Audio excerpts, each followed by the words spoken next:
국민의힘 당무 감사 결과가 발표되면서 총선 물갈이가 본격적으로 시작됐다는 분석이 나오고 있습니다. 관련해서 대구를 지역구로 둔 홍석준 의원 모시고 얘기 나눠보겠습니다. 의원님 안녕하세요. 예, 안녕하십니까. 반갑습니다. 반갑습니다. 홍 의원님 지역구가 대구 달서구 갑. 대구의 다른 지역구와 비교해 보면 제가 언뜻 듣기로는 젊은 세대에 좀 많은 걸로 알고 있는데요. 달서구 갑 지역구로서 어떤 특징이 있습니까? 네, 달서구는 이제 그 대구의 서쪽에 있는 지역으로 달이 이제 월배 달 그리고 네. 서가 성서의 서 이렇게 해서 이제 이름이 붙여졌습니다. 인구가 지금은 좀 줄었습니다. 한 55만 명, 한때는 60만 명이 넘은 큰 구였는데 좀 줄어서 한 55만 명이 되고, 그리고 특징적인 것이 계명대학교가 있고 또 대구 지역에서 제조업 생산의 한 50%를 담당하는 성서 산업단지가 있는 지역이기도 합니다. 그래서 좀 전에 앵커가 말씀하신 것처럼 상대적으로 근로자가 많고 학생도 많은 지역이라고 볼 수 있겠습니다.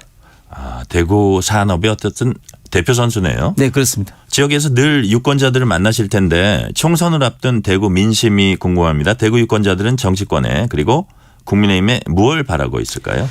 예. 대구 경북 지역은 뭐 잘 아시는 것처럼 보수의 가장 중요한 지지 세력으로서 지금 윤석열 정부가 정말 대한민국의 미래를 위해서 잘하기만을 정말 기대를 좀 하고 있습니다. 좀 아쉽게도 잘 아시는 것처럼 최근에 경제 사정이 안 좋다 보니까 이런 것들이 뭐 원인은 자치하고 네. 집권 여당에 대한 불만으로 좀 갈 수밖에 없어서 그런 어떤 이유로 인해서 지금 최근에는 한 50% 좀 초반대까지 지지율은 조금 내려갔습니다만 여전히 윤석열 정부가 우리 대한민국을 잘 이끌어 가리라고 좀 기대를 하고 있습니다. 네, 그렇군요.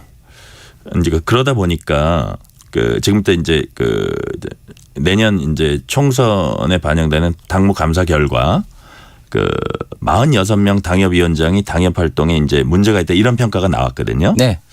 근데 여기에 이제 대구 경북이라든지 부산 울산 경남이라든지 영남 지역이 상당수 포함된 것으로 전해졌다 이런 보도가 나오는데 의원님 실제로 그렇습니까? 뭐 46곳 중에 얼마만큼 영남 지역이 이제 포함되는지 모르겠습니다. 현재까지는 이 46곳 중에서는 상대적으로 원외 당협위원장이 상대적으로 좀 많을 것 같고 네. 또 이번에 당무감사 이외에도 신혜진 윤리위원 그 당무감사위원장도 이야기를 했습니다마는 당 지지율과 또 개인 지지율에 좀 차이가 나는 것도 이제 공간위에 이제 전달하겠다 뭐 이런 어떤 이야기를 했기 때문에 어쨌든 영남 지역의 현역 의원들이 좀 더 관계되고 뭐 관련된 어떤 사항에 해당될 가능성이 많고 해서 민감한 것이 사실입니다. 그런데 한 가지 이제 분명한 것은 저희 지금 국회의원 모두가 다음 총선 승리를 위해서 네. 뭐 혁신을 뭐 해야 된다는 그런 어떤 방향성에 대해서는 전부 다 동일하고 공감하고 있다 이거죠. 예, 뭐 동의를 하면서 어떤 방향으로 이제 혁신을 해 나가느냐 이런 어떤 방법론의 문제인데 뭐 혁신이라는 게 잘 아시는 것처럼 결국 이제 정책의 혁신 또 인물의 혁신인데 그런 면에서 항상 우리 당에서는 이제 그 선거 때마다 이렇게 좀 물갈이라는 이름으로 이제 혁신을 좀 해왔고 지난 21대 때 한 43%를 물갈이를 했습니다. 네. 그렇기 때문에 이제 혁신을 하더라도 물갈이를 하더라도 좀 좋은 물갈이, 네. 나쁜 물이 들어오면 안 되니까 좋은 물갈이 그리고 좀 더 투명하고 조금 더 객관적인 좀 기준으로 좀 해야 되겠다 이런 생각도 많이 좀 있습니다. 이제 의원님은 이제 당의 큰 틀에서 이제 말씀을 긍정적으로 해주신 거고 그럼에도 불구하고 이제 이게 감사가 좀 영남을 겨냥한 표적이 아니냐 이런 의심을 그 영남권 의원들이 좀 하나 봐요. 그래서 이제 그런 의원들 좀 자주 만나실 테니까 그런 약간 불안한 그런 정서는 좀 있습니까? 당연히 뭐 지금 공천했던 지금 시점이 사실 의원들 입장에서는 가장 민감하고 불안한 시기일 수밖에 없죠. 그리고 저희 당의 그 의원들 구성원들로 봤을 때는 지난 21대 총선에서 저희가 참패를 했기 때문에 영남 지역이 지금 과반이 지금 넘는 그런 어떤 구조에서 당연히 물갈이 혁신의 타켓이 영남 지역 의원이 될 수밖에 없는 지금 구조적인 그런 어떤 상황입니다. 그렇기 네. 때문에 상대적으로 영남 지역 의원들이 조금 더 불안한 것이 사실이고 그럼에도 불구하고 제가 말씀드린 것처럼 좀 이런 어떤 객관적인 어떤 기준 그리고 앞으로 있던 절차 어떤 이런 면에 대해서는 다들 조금 더 명확하게 좀 했으면 좋겠다 이런 어떤 생각을 좀 갖고 있죠. 아, 그렇군요. 그 이제 배준영 그 의원이 이제 당직자죠. 지금 저번 때 최근에 요 자리에 나와 가지고 그동안 이제 통계를 이렇게 살펴보니까 늘 영남권에서는 특히 TK 이런 데서는 한 50% 정도는 아까 43% 얘기하셨잖아요. 네. 그러니까 역대 총선을 보니까 자연스럽게 이렇게 물갈이가 됐고 그랬다 그러더라고요. 그래서 그런 부분이 이번에도 또 반복이 될까요? 예상은 어떻게 하십니까? 이번에도 제가 볼 때는 뭐 물갈이가 상당 부분 국민의 어떤 눈높이에 맞춘 어떤 혁신이라는 이름으로 이제 될 수밖에 없을 것 같습니다. 네. 그리고 그런 것들이 또 총선 승리에 나름대로 또 중요하니까 그런데 제가 말씀드린 것처럼 결론적으로 총선 승리를 하기 위해서 다 모든 이런 어떤 혁신의 몸부림을 치는 거 아니겠습니까? 그렇죠. 그렇게 되면 물갈이를 하더라도 좋은 물갈이가 돼야 된다. 어떤 교체의 대상이 더 나쁜 물이 들어오면 안 되기 때문에 그다음에 또 두 번째는 물갈이 자체가 그냥 목적이 돼서는 안 된다. 그렇습니다. 그렇습니다. 예를 들면 지난번 21대 때는 저희가 43%를 했고 민주당이 제가 기억하기로는 한 뭐 20%대 물갈이를 했거든요. 한 2배 정도 차이가 났대요. 예. 네. 그럼에도 불구하고 저희가 참패를 했기 때문에 물갈이 자체가 총선 승리의 하나의 요인이지 그게 전부는 아니다. 이런 것이 이제 판명이 된 것이고 그래서 이제 좋은 물갈이가 돼야 되고 그다음에 두 번째는 그런 어떤 절차가 투명하고 객관적으로 이루어져야지 저희가 총선에서 승리할 수 있다고 생각합니다.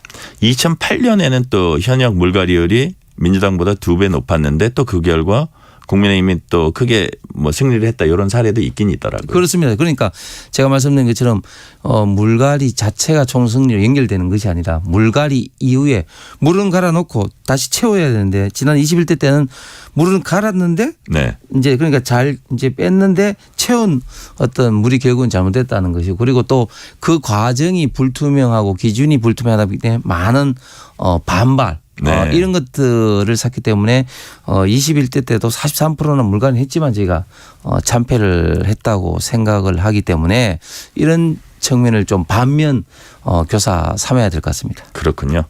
혁신위가 이제 중진들 뭐 친윤 인사들 험지 출마 지속적으로 요구해 왔잖아요. 그런데 최근에 부산 지역구 하태경 의원이 종로 출마를 선언을 했습니다.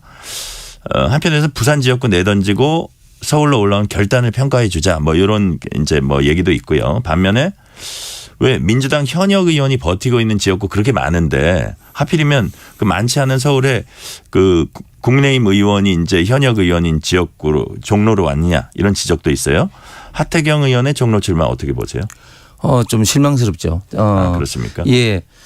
방금 앵커께서 말씀하신 것처럼 저 역시도 하태경 의원이 결단을 내려서 본인이 3선을 한 해운대에서 지역구를 서울 수도권으로 옮겨서 이제 험지에서 출마를 해서 이제 한석이라도 내년 총선에 더 가져오겠다. 이런 어떤 했을 때는 참 잘하셨다고 큰 결단하셨다고 문자 메시지 보내고 했는데 종로라는 게 딱 결정을 딱 하니까 당장 이제 문제가 되는 것이 지금 현재 종로가 현역 의원이 저희 당의 최정 의원이시고 하니까 본인의 애초에 했던 뜻과 맞느냐 이런 어떤 측면에서 좀 실망스러울 수밖에 없고 또 본인의 이야기는 이제 종로라는 곳이 이제 그 수도 서울의 정치 1번 지수 이것을 이제 사수하는 것이 굉장히 좀 중요하고 이것으로 통해서 수도권 전반적인 선거에도 영향을 미친다 뭐 이런 어떤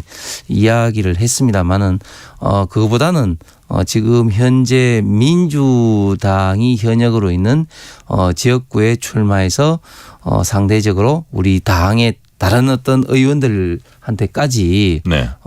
좀 더 혁신의 어떤 선발 주자로서 좀 자극을 좀 줬으면 어땠을까 이런 어떤 측면 때문에 상당히 좀 아쉬움이요? 실망스럽고 좀 아쉽습니다. 그렇습니까?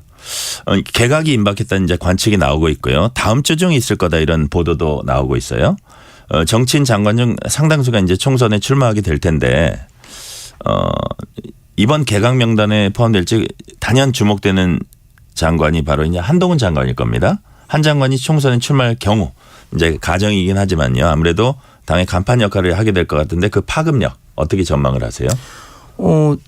대통령께서도 다음 주부터 이제 뭐 당으로 돌아가시는 분도 있을 거다 이렇게 언급을 하셨기 때문에 다음 주부터 이제 총선 출마를 하는 장관들의 개각이 있을 것 같습니다. 네. 뭐 원희룡 장관도 있을 거고 개각의 폭이 생각보다 상당히 좀 클 것으로 예상이 되는데 한동훈 장관은 이번에 12월 초에 개각을 할지 달리 조금 더 늦게 지금 공직자 사퇴 시한은 이제 90일 전 1월 11일까지이기 때문에 늦게 할지는 모르겠습니다만 저는 12월보다는 조금 더 늦게 할 가능성이 많다고 생각하고 그리고 한동훈 장관의 파급력은 저는 상당히 크다고 생각합니다.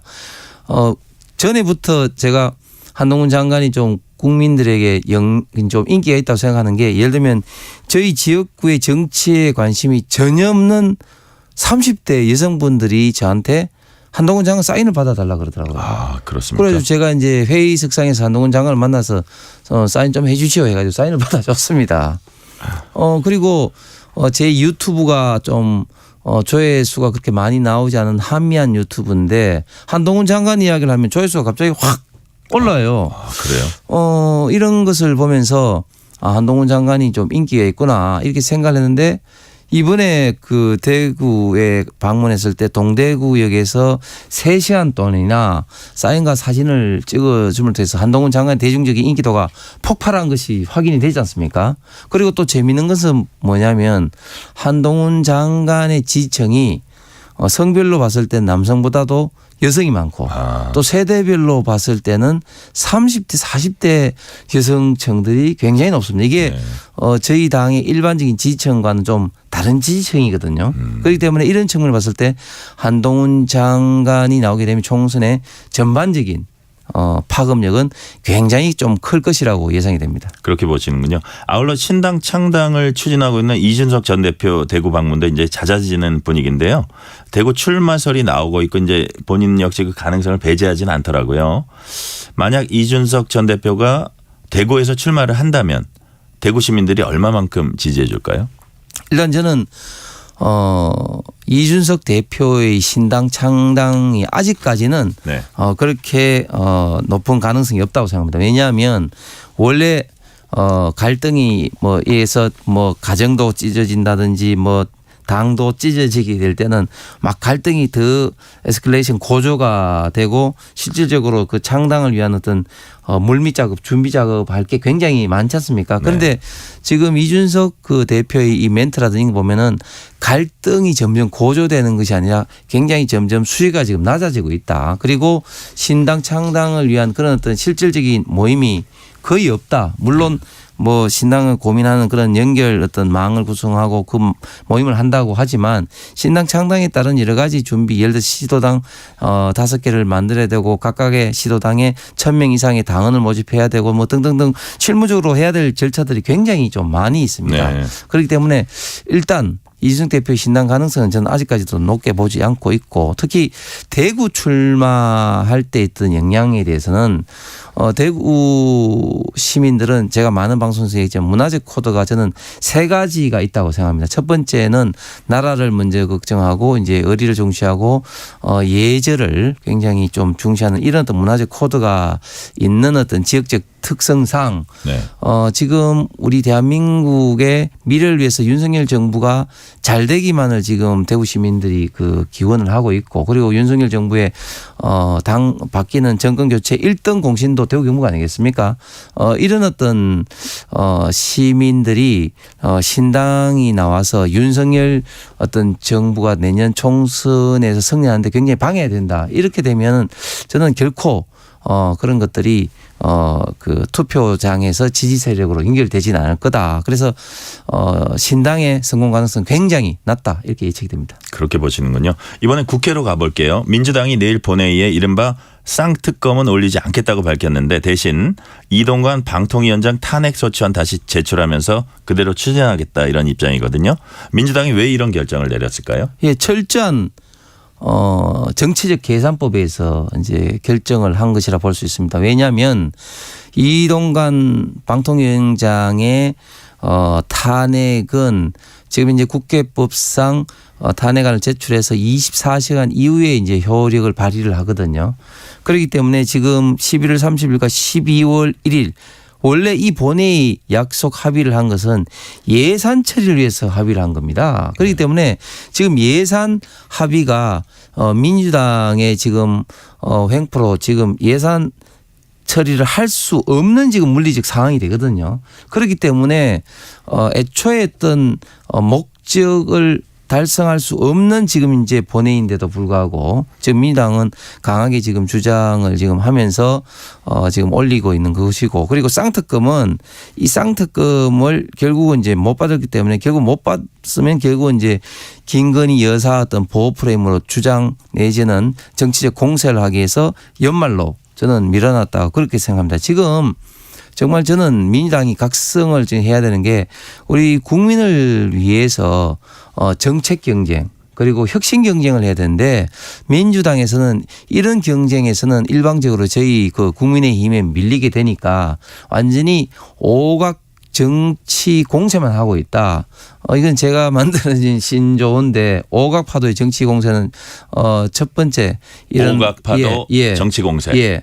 이게 첫 번째 이런 어떤 탄핵 그리고 이제 특검 그다음에 국정조사 그리고 노란봉투법과 방송 3법과 같은 이런 입법 강행 처리 그리고 그 예산 어떤 투쟁 이런 어떤 정치 공세를 펴고 있는데 저는 이게 굉장히 어떤 국민들에게 막대한 피해를 줄 뿐이다. 결국은 국민들에게 내년 총선에 저는 심판을 당할 그런 어떤 정쟁 요소라고 봅니다.